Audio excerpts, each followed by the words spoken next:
It looked extremely rocky for the Mudville Nine that day. The score stood 4-2, but with 1 inning left to play.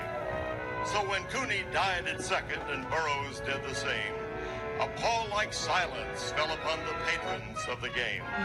A straggling few got up to go, leaving there the rest, with hope that springs eternal from within the human breast. They thought, if only Casey could get a whack at that, we'd put up even money now, with Casey at the bat.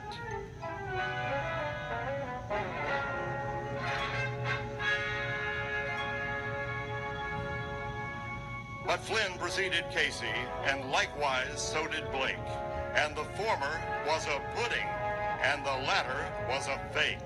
So on that stricken multitude, a death-like silence sat, for there seemed but little chance of Casey's getting to the bat. But Flynn let go a single to the wonderment of all, and the much-despised Blakey tore the cover off the ball. So when the dust had settled and they saw what had occurred, there was Blakey safe at second, and Flynn a hugging third. Then from the gladdened multitude went up a joyous yell. It bounded from the mountaintop and rattled in the dell. It struck upon the hillside and rebounded on the flat. For Casey, mighty Casey, was advancing to the bat.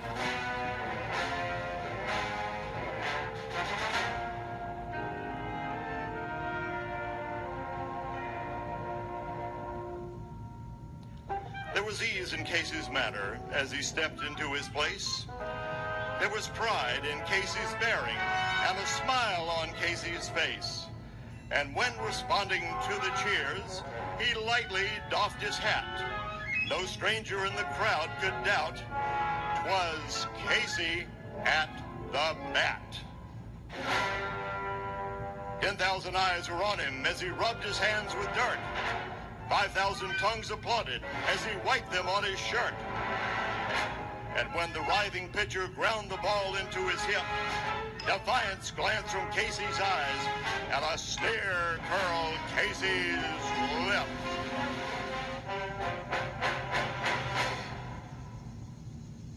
And now the leather-covered sphere came hurtling through the air, and Casey stood a-watching it in haughty grandeur there. Close by the sturdy batsman, the ball unheeded sped. "That ain't my style," said Casey. "Strike one," the umpire said. From the benches black with people, there went up a muffled roar, like the beating of the storm waves on a stern and distant shore. "Kill him! Kill the umpire!" someone shouted from the stand, and it's likely they'd have killed him had not Casey raised his hand. With a smile of noble charity, great Casey's visage shone. He stilled the rising tumult, and he bade the game go on. He signaled to the pitcher, and once more the spheroid flew, but Casey still ignored it, and the umpire said, "Strike two!" "Fraud!" cried the maddened thousands, and the echo answered, "Fraud!" But one scornful look from Casey, and the audience was awed. They saw his face grow stern and cold. They saw his muscles strain, and they knew that Casey would not let that ball go by again. The sneer is gone from Casey's lip. His teeth are clenched in hate. He pounds with cruel vengeance his bat upon the plate. And now the pitcher holds the ball, and now he lets it go. And now the air is shattered by the force of Casey's blow.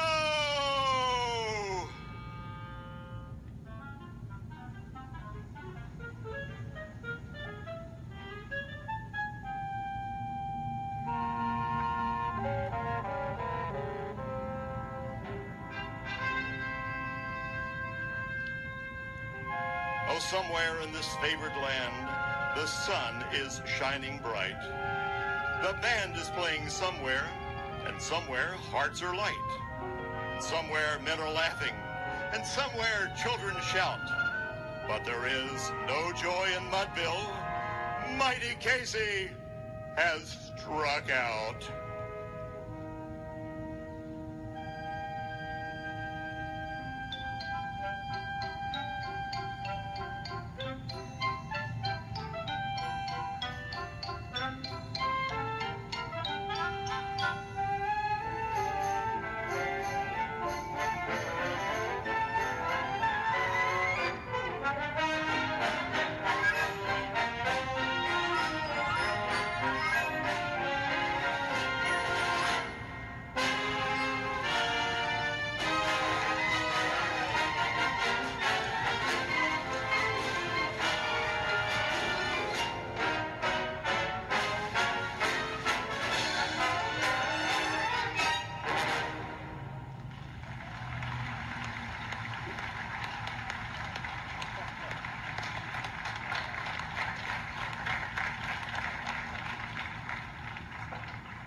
Well, our next work requires a bit of an explanation. Written originally in 2012 and composed by Winchester, Virginia's Mr. Jonathan Newman, it received its European premiere with the BBC Proms Orchestra performing it in 2015.